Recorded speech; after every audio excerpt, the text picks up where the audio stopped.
kan korommiin olii jibichummaadhumaan oromootaaf tolii kan keessummaadhumaan achiin baatu malee aduun qarambullee ilmaan alagoota walii yaana malee nu waliif hin gallee adaadii adaadu daaree tobdaadii. Boonyee hirmii isaan baafannee bakka jiru barreen tasgabboofnee qara laalaa hafnee jedhu maatiinsaa.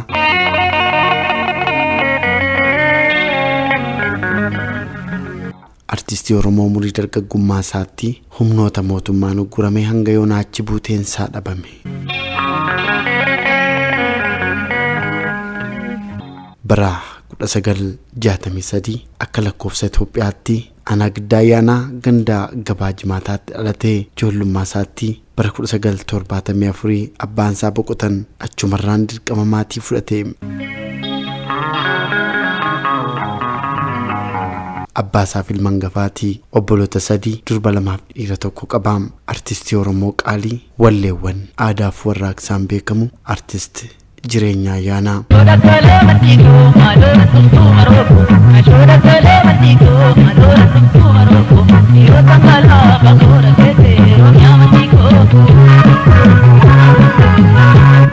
Obboloota isaa keessaa tokko kan taate obboleettiin isaa tokko Inkoosh Ayyaanaa Guddataa jedhamti. Yeroo ammaa iddoo dhalootaa artist Ayyaanaa kan jirtu aadde Inkoosh Ayyaanaa Guddataa waa'ee seenaa obboleessa ishee irratti BBC Afaan Oromoo waliin turtii taasifteetti.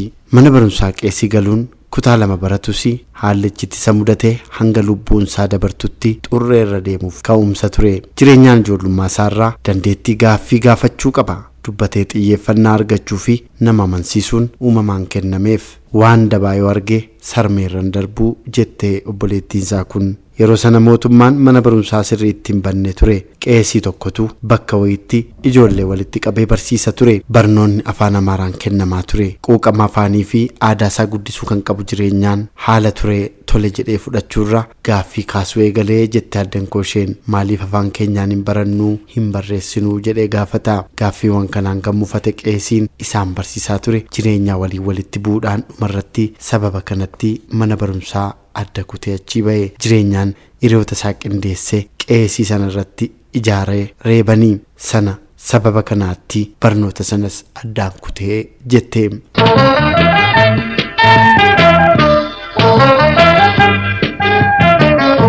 Jireenyaan haala kanaan barnoota dhiisee umuriin isaas dabalaa wayita deemu hojii qonnaa hojjechaa naannoo keessa ture. Uummata naannoo waliin walii galuu fi fudhatamummaas kan qabaachaa ture. Jireenyaan yeroo garii bakka abbaa isaa bu'ee dhimmoota garaagaraa irratti argama. Namoota gurguddaa faana oolaa. Hiriyoota abbaa keenyaa duukaa iddoo namoonni gurguddaan itti wal ga'an deema. Iddoo afooshaa fi hawaasummaa hundarratti iddoo abbaa koo jedhee argama. Geerarsallee dabaree abbaa koo jedhee warra kaan harkaa fuudhee geerara ture jette obboleettiin isaa Inkoosheen. Nicholee daadii leekoo yasandaa bileekoo sinururtaa rabii sirraasaa dammaqii nakka mucaa namaa nutuu dhugaa qaba. Nicholee daadii kan korommiin olii jibichummaadhumaan oromootaaf tolii kan keessummaadhumaa jimma karaaraaree leensa abbaa gudariin ilma garaanaaree keessaa naa qufay. Jirra daadhiin illee man Oromoo guddaa biyya isaan gurguddaa kan kana waachillee garaashee waan jirre jetteen dudduudaadhii tobdaadhi. Artisti Jireenyaa Ayyaanaa qe'ee abbaa isaa irratti bakka abbaa isaa ba'ee osoo dirqama isaa ba'atu boodarra gaafa umuriin isaa guddatu gara Wallagga Lixaa magaalaa Gimbii deemee jettee aadde Inkoosheen. Jireenyaan ijoollummaarraa eegalee hojii gosa garaagaraa hojjechuun beekama.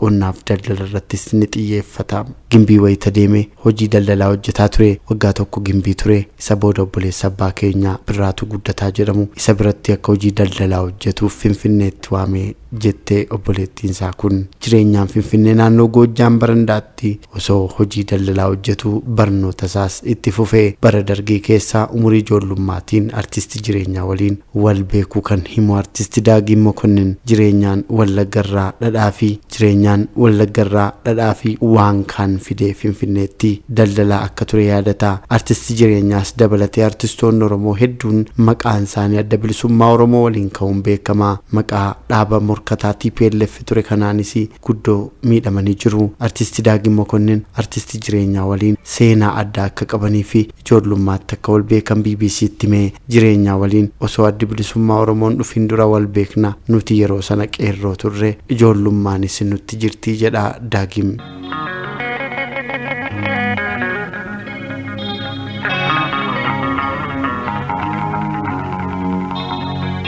Waanuma Oromoo kana Finfinnee keessatti ajandaa gochuu waan barbaannuuf humna umuriif dandeetti maallaqaa maleetti seennee jedhe Daagim. Jireenyaan guyyaa hojii daldalaa hojjechaa halkan ammoo barachaa kana cinatti ammoo waa'ee artii Oromoo irratti xiyyeeffataa akka ture obboleettiin isaa Addeen Koosheen quba qabdi. Barnoota isaa kutaa 3 irraa eegalee mana barumsaa kan amma Inxooxxoo Ambaa jedhamutti barataa ture jettee akka isheen jettutti jireenyaan dandeettiin isaa adda waan tureef waggaa tokkotti kutaa 2 barata ture. Qabxii gaarii waan fiduuf kutaa taanu utaalaa barataa ture. Kana cinatti ammoo seenaa fi afaan Ingiliziis barataa ture. Mana barumsaa faranjoota Seent Meerii jedhamutti afaan Ingilizii barachaa ture. Faranjoonni mana barumsaa sana si fudhannee deemnaa jennaan didee jettee obboleettiin isaa jireenyaan ijoollummaa isaa irraa eegalee sammuu isaa keessa kan ture waa'ee bilisummaa fi qabsooti kan jettu Addeen Koosheen ijoollee lixaa waliin wal arganii mari'achuu eegalan.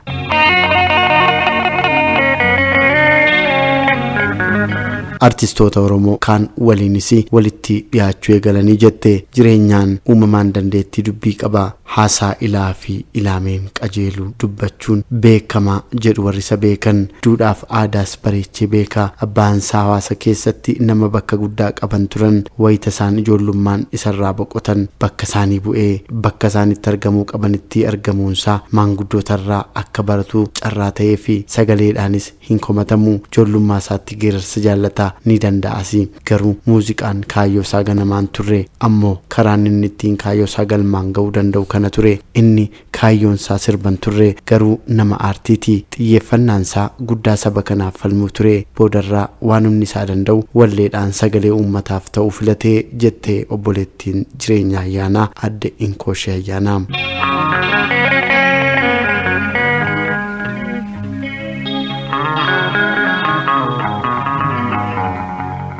Kennaan Jireenyaa Ayyaanaa haalaa fi amalli isaa gara gootummaati. Sagaleen isaallee sagalee gootaa ture. Irra caalaa sirbootaaf osoo hin taane gootummaa mul'isuuf sagalee filatamu ture. Waan gochuu fedhu hunda gochuuf kutannoo qaba. Kanaaf yoo waan biraa dadhabe sagalee kootiin uummata koof dhaabbachuun qaba jedhee gara sirbaa kanaa seene jette artisti Daagim Mokonnin. Akka jedhutti jireenyaa waliin hojii aartii fi afaan Oromoo guddisuu walumaa galatti aartiidhaan qabsaa'uu kan eegalan qophii raadiyoo hojjechuurraa. Yeroo sana raadiyoon sagantaa afaan Oromoo dabarsu tokkittiitu Finfinnee keessa turte. Naannoo Baambiis kan jiru tokko ture. Achi keessatti diraamaa barreessinee dhiyeessaa turre. Kaayyoon keenya afaan Oromoo Finfinnee keessatti akka guddatudha jedhee keessattuu Finfinnee keessatti iddoo namoonni itti wal ga'an keessaa tokko kan ta'e sagantaa cidhaa irratti xiyyeeffachuun afaan Oromoo sirbaa fi hojiiwwan aartii adda addaa dhiyeessaa akka turan hima artisti Daagim.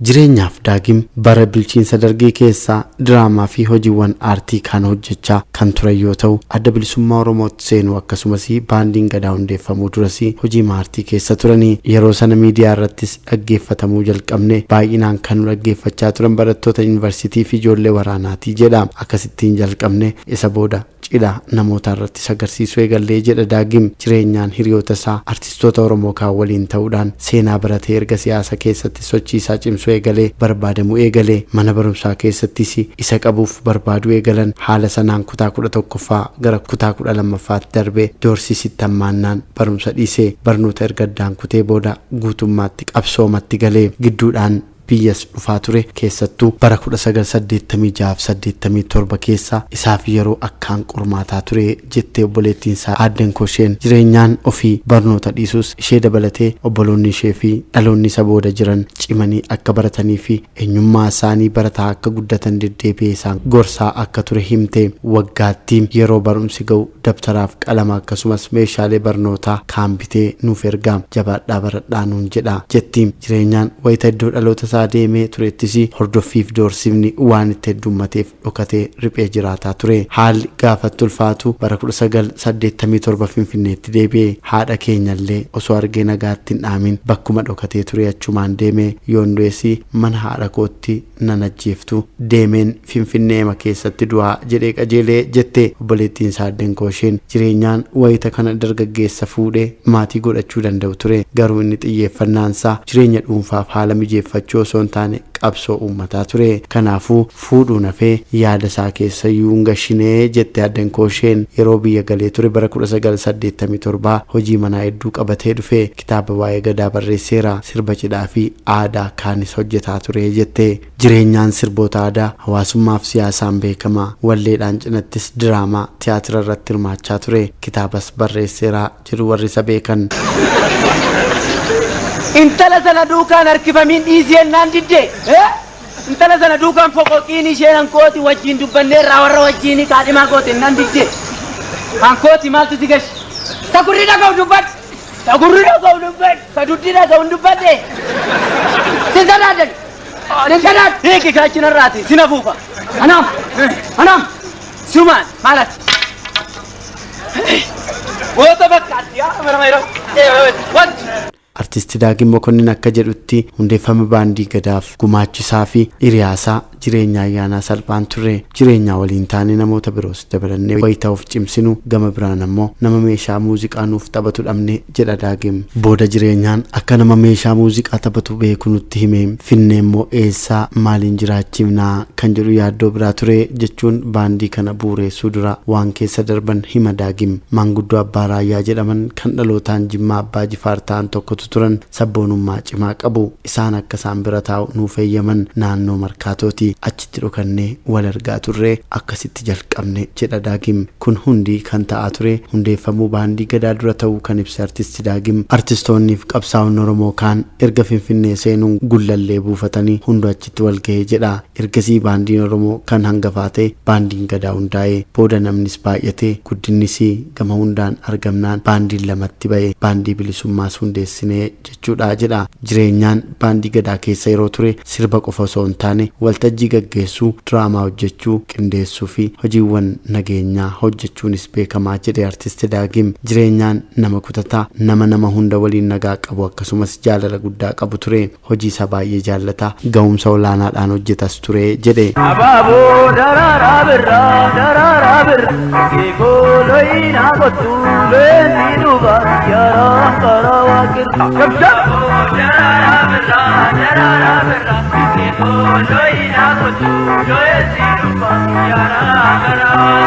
Hojii isaa baay'ee jaallata hunda caalaa immoo nama dhuunfaasaaf hojjetu miti waa'ee dhuunfaasaa waa'ee faayidaa yaadate iyyuu hin beeku keessa ba'ee jireenyaan hiriyaa durbaallee hin qabu ture jechuun ibse Daagim. Ni weellisaa diraamaa ni hojjetaa waltajjii ni gaggeessaa qoosaas ni danda'a walaloo fi yeedaloo sirbaas ni qopheessaa ni qindeessaa gumaan aartisaa lakkaa'ameen dhumu. Jireenyaan baandii gadaa keessa akka ture quba qabaachuu kan himte obboleettiin isaa aadden koosheen yeroo hunda seenaan aartiin afaan aadaa fi duudhaan Oromoo maaliif hin guddatu jechuun xiiqiin dubbataa ture. Kanaaf jedhee hagabuusaa oolee bulee hiriyoota isaa waliin meeshaa muuziqaa kaanitti liqeeffatee bitataa ture. Wayita walleessaa isa dhumaa irratti dhabame hojjetellee maallaqa isaa baaseetii waan hundayyuu kan qindeessee jette. Artisti jireenyaan hiriyoota isaa kaan waliin ta'uun hojii aartii kanaa fi uummata kakaasuu keessatti osoo wallaansootti jiru bara 1987 iddoo dhaloota isaarraa gara Finfinneetti deebi'ee qabame. Erga miseensonni baandii gadaa fi namoonni qabsoo Oromoon socho'aa turan qabamanii booda baandichi ni bittinnaa'e akka tasaa dhaabni wayita ba'u namuu gargar bittinnaa'e kan jedhe artisti Daagim baandiin illee ni diigame bittinnoofnus garuu deebinee darbinee inuma wal argina ture jedha. Faffacaatii hamaa fi hin eegamnetu nu mudate kan inni amma irratti lubbuu dhabe kun waraana deebisanii ijaaruu irratti jedha Daagim. Artisti Daagim Mokonnin erga jireenya ayyaanaa qabame eessa buuteessaa quba qabaachuu baatus garuu lubbuudhaan jira jedhee yaadu garuu gara Maqalee kanatti yoo lafeensaallee argame meenuuf iyyaafadha yoo lafeessaas ta'e achumatti argama jedhee yaada jedhe waa'ee qabamuu artisti jireenya ayyaana irratti obboleettiinsaa Addeen Koosheen akkas jettee nuti qabamuu isaayyuu kan dhageenye bara 1988 namni garuu waa'ee isaa diidaa hasaasaa ture. Maatiin jireenyaa Finfinnee keessatti qabame hidhaa buusaa sirriitti beeku ergasii garuu wanti ture ifa miti. Maatiin artisti jireenyaa du'eera jedhanii gadda ta'anii hirmiin baafanne yookiin iddoo kana jira jedhanii tasgabboofne ammallee karaa eegu.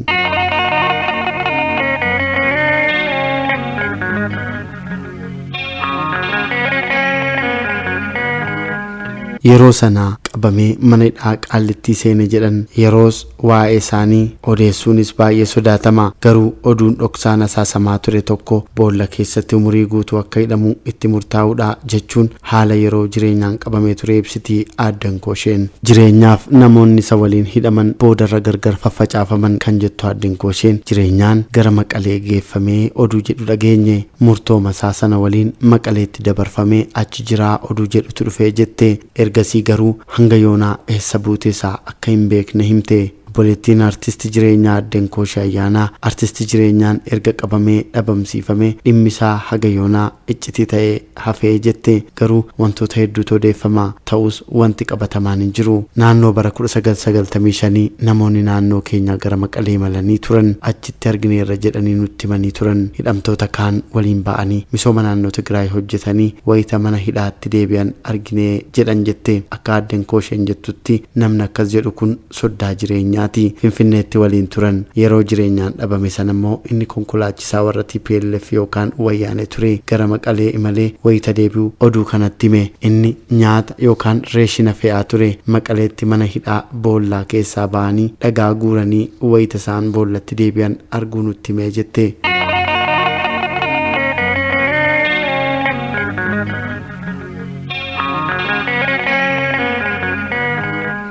Ergasiis maatii dabalatee namoonni jireenyaatti dhiyaatan dhimamanii barbaachatti fufaniiru kan jettu Addeen Koosheen garuu ammallee taatu oduun hangi tokko konkolaachistoota gara Maqalee imalan irraa kan argamurraan kan hafe wanti qabatamaan hin turre jette. Toora bara 2006 konkolaachisaan dhalootisaa giddaa ta'e tokko wayita konkolaataa mootummaatiin Maqaleedhaa simintoo fe'uu deemetti jireenya arguu odeessee ture jette. Addeen Koosheen konkolaachisaan jireenyaa fi namoota biroo manuma hidhaa boolla wal fakkaataa sana keessatti arguu akka maatiitti hime yaadatti. Jireenyaan hidhamtoota kaan waliin wayita simintoo fe'uun argee jedhee dubbatee jette. Konkolaachisaan dhalootaan giddaa ayyaanaa ta'e kun akka himetti wayita hidhamtoonni mana hidhaa keessaa baafamuun dirqamaan simintoo konkolaataa isaatti fe'aa turan waan argee fi dhagayetti rifateera. Osoo nuti hanga simintoon fe'amutti konkolaataa keenya cina teenyee boqonnuu namoota simintoo fe'an keessaa tokko dhufe akkam jirtu ijoollee giddaa ani jireenyaadha hin dubbatinaa ammoo jabaadhaa jedhee deeme. Akka lafa jalatti hidhamanii jiranis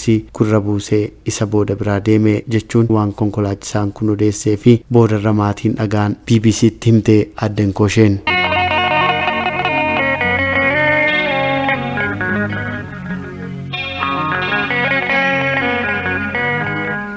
Yeroo sana keessa loltuun mootummaa dhaloonni isaa giddaa ayyaanaa ta'e tokko mana hidhaa Maqalee jirutti jireenyaa arguu dubbatee turus sodaa turirraa kan ka'e garuu namni itti deemee xiyyeeffannaan iyyaafate hin turree jette. Maatiin jireenyaa ammallee akka inni hidhamee jirutti hubatu ammallee qara eegu. Addeen Koosheen akka jettutti bara jijjiiramni siyaasaa biyyattii keessatti dhufuun ministeerri muummee Abiy Ahmad gara aangootti dhufan irraa eegalee namoonni achi buuteen isaanii dhabamee ture hedduun Maqalee irraa galaniiru. Kan jireenyaa dhimmisaa duraanis adda ture kan jettu obboleettiinsaa kun ammallee eessa akka jiru agarsiistuun tokkollee hin jiru jette.